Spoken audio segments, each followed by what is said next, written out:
Welcome to Audiobook 365 Stories. Say yes, and you'll make me happy, Dad. Dad leaned down and kissed his daughter. Then he asked, half teasingly, "And what if I say no? Won't I still be special?" Kathy blushed, then giggled. "Well, of course you'll still be special, but maybe it's because you're so nice and don't like to say no to your own little girl that I love you so much." To my little girl as tall as her mom? "Do you know, kiddo, I've often thought it might be better for you if I said no more often. I couldn't love you more, but I worry I might love you more wisely. $125 for a new fancy dress. Think carefully about it and tell me if it seems like a good idea to you." Kathy thought hard for a moment. Then she answered, "Yes, overall, I think it will be a smart choice. You see, I'll be going out a lot now, and I can do many different things with a nice silk dress. If I got a cheaper fabric, it wouldn't last long." Dad smiled. "Well, if you're really sure you're correct, I'll bring the money home at lunchtime, and you and Mom can start looking for that lovely blue dress." "Yellow." Kathy covered her ears with her hands. "Why would you think I'd want a terrible yellow dress?" "Oh, did you say you wanted red? Even worse. You're talking nonsense. My dress is supposed to be blue, soft and shiny like a summer sky, and I'll look amazing in it. Well, you'll see on Christmas Eve." Then, with several goodbye kisses, Kathy's dad, happy, laid back, and too lenient, went off to downtown, and Kathy happily went to the sewing room to tell her mom about her success. Kathy Mason, at 16, was a bright, sweet, and charming girl who could easily tempt any parent to spoil her a bit. She had soft, sunny, yellow hair, lovely dark brown eyes that seemed to say, "Please be kind to me," a delicate, flower-like face, and a mouth as red as fair Rosamond's, a figure that moved gracefully, and a clear, fresh voice. She also had a good heart, even though she didn't always realize it. She loved beauty in books, nature, human faces, and blue silk dresses. Being a picture, in any way she looked or moved, came naturally to Kathy. As Kathy skipped along, she hummed a verse of a cheerful French song where a lover compared his love to a rose, and you could easily imagine it being about Kathy herself, except Kathy didn't have any thorns. As she got closer to the sewing room, she stopped because her mom and the dressmaker were talking busily. Miss Atkinson was a sad little woman, with eyes that looked like they had been drained of color by many tears, a thin body, and a voice that wasn't complaining, but just sounded sad. Kathy felt bad interrupting the sadness of their conversation with her excitement about her blue silk dress, so she leaned against the door for a moment and waited. "You see," the little woman was saying, "it was hard for me when I was sick for 2 months in the summer, and then my brother got even worse. But things will get better somehow. If I can get Alice some clothes so she can go to school, I'll be grateful. She's a smart kid, and it's a shame to see her wasting her time. But we have to take care of food and warmth first, and when people are sick, they're sick, and there's only so much two hands can do. There wasn't much to say in response to this acceptance of tough luck, so Kathy's mom just sympathized, saying it was tough, and it seemed like Miss Atkinson already had enough to deal with, supporting her sister and her sister's kid, without taking on any more responsibilities for her sick brother and his family. "Oh, but if I don't do it, there's no one else who can," said the little dressmaker, almost cheerfully, as cheerful as she could sound, anyway. But Kathy noticed that a moment later, she put her hand on her side and took a sharp, deep breath. "Does your side hurt, Miss Atkinson?" she asked, kindly. "Not much more than usual. It's pretty bad most days. The doctor said I went back to work too soon after I was sick. But he didn't tell me how we'd manage to live if I took more time off. And, goodness, I'm just grateful to be able to work at all." Kathy felt ashamed that this poor woman, who had to provide for two people besides herself, and who knows how many more, partly, had to work on her fancy blue silk dress. Clearly, someone else must have made it, and she couldn't even talk to her mom about it right now. So she just asked for some work and sat down to do it, thinking more seriously than she had ever thought before in her cheerful, carefree life. "How old is your niece, Alice?" she asked after a while. "She's 10, and she's studying as much as many 12-year-old girls. I wanted to send her to school and prepare her to be a teacher, but it doesn't seem possible now that William's so sick. I think I'll have to clothe his 3 kids as well as Alice. Can't your sister, Alice's mom, help at all?" "Well, she does what she can and more. She takes care of the house, cooks, washes, fixes our things after I fit them, and keeps us patched up. But she can't earn any money. I'm sorry for bringing up my troubles.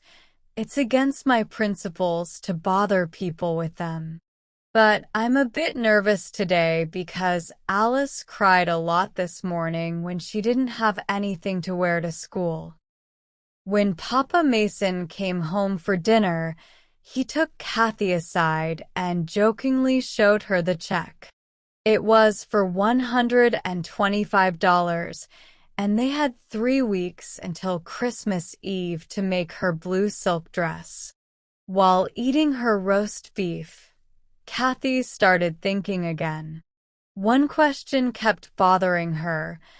Why do some people have fancy dresses while others have nothing? She thought everyone must have wondered this at some point. Since God made and loves us all, why should some be like Queen Victoria while others, like little Alice, can't even go to school because they don't have clothes? Kathy didn't know the fancy explanations from economists, so she puzzled over it. What if it's to give us a chance to help each other? She wondered. Then she remembered a sermon she once heard, "Help each other with your problems." If everyone had the same, there'd be no chance for helping, giving, or sacrificing. Maybe fancy clothes come at the expense of being kinder to others. Kathy believed God knows best. If we couldn't believe that, the world might as well fall apart. "Would you like some pudding, dear?" "I've asked you 3 times already," said Mrs. Mason, her voice a bit more energetic. Kathy looked up from her thoughts with a bit of confusion in her eyes and answered, 125, which made everyone laugh. I can't give you 125 puddings, but if you start with this one, I'm sure more will come before the year ends, Mrs. Mason replied. So Kathy snapped out of her daydreams, ate her pudding, and asked for more with a healthy appetite. That afternoon, she sewed diligently and didn't talk much, but her eyes sparkled with some exciting thoughts. After tea, when Miss Atkinson had left and Papa had gone to see a friend, Kathy sat down on a low stool beside her mother, as she often did, and rested her head in her lap. Mrs. Mason knew that Kathy would share all her afternoon thoughts before she got up again, so she just stroked Kathy's fluffy, yellow hair and waited.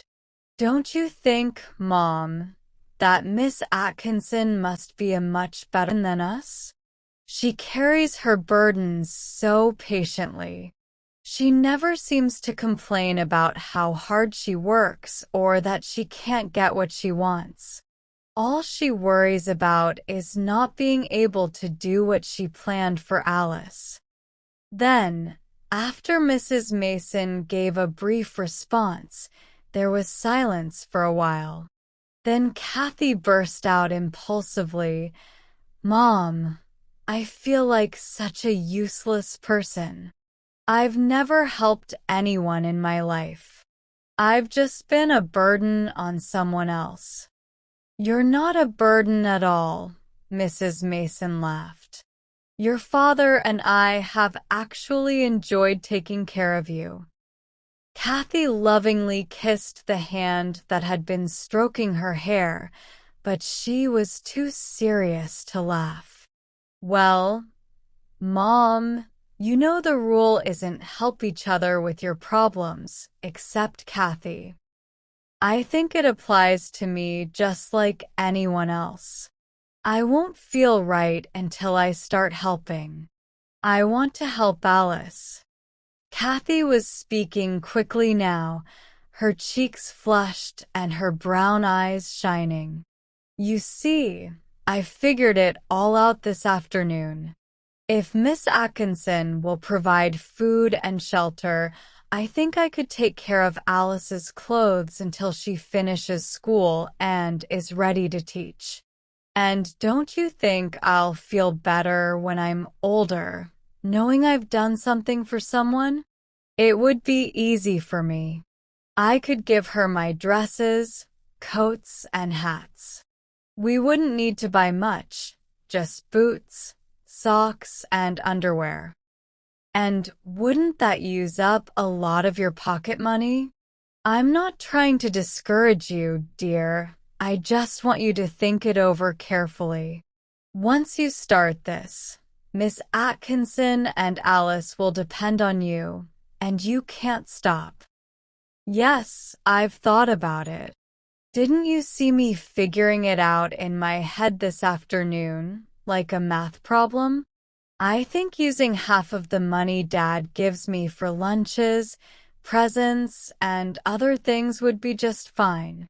I'm sure I could support Alice well with half of it once I get her started. That's what I want to talk to you about. Dad gave me $125 today to buy a blue silk dress for Aunt Jane's Christmas party. Now, $50 will buy me a nice white dress, a blue belt, and all the little things I need. That leaves $75, which I could use to buy warm clothes, boots, and a waterproof coat for Alice. Do you think Dad would agree? I don't want to ask him because he doesn't know about fabrics or what Alice needs, but could you speak to him for me? Just think, Mom, about all the burdens poor Miss Atkinson has to carry." Mrs. Mason began to say, "It's all for her family," but paused. The rule didn't say, "Family, help each other out." Did she have the right to intervene between Kathy and this first act of kindness the child had ever wanted to do? Could this new interest, beyond blue dresses and frills, fulfill something for her daughter that might otherwise be neglected? Maybe we weren't loving each other as much as we thought in this world. So she kissed Kathy's eager face and said lovingly, "Yes, I'll speak to Dad, darling. I really like your plan, but I won't offer any help. This will be your own good deed." The next day, Kathy shared the new plan with Miss Atkinson. The tired woman's eyes widened in disbelief. She wasn't sure she heard correctly. "Do you mean to say, Kathy, that you'll provide clothes for Alice until she finishes school, with your mom's approval?" "That's exactly what I promised to do," Kathy replied solemnly, mirroring Miss Atkinson's seriousness. "In that case, bless you, you never know the good you're doing." Then Miss Atkinson cried tears of joy, and even Mrs. Mason and Kathy felt emotional. Kathy fled the room. Miss Atkinson made Kathy's muslin dress with love, ensuring it was even more beautiful than any silk. On Christmas Eve, Kathy looked stunning in her white dress, her sunny hair, sparkling eyes, and rosy cheeks making her glow. Her father admired her, trying to sound playful despite the emotion in his voice. "So you couldn't have blue for anything but your sash, and you settled for white clouds for the rest." "That's right. Do you like the clouds?" He kissed her gently. "Yes, I like the clouds, and I think they let some sunshine through for somebody."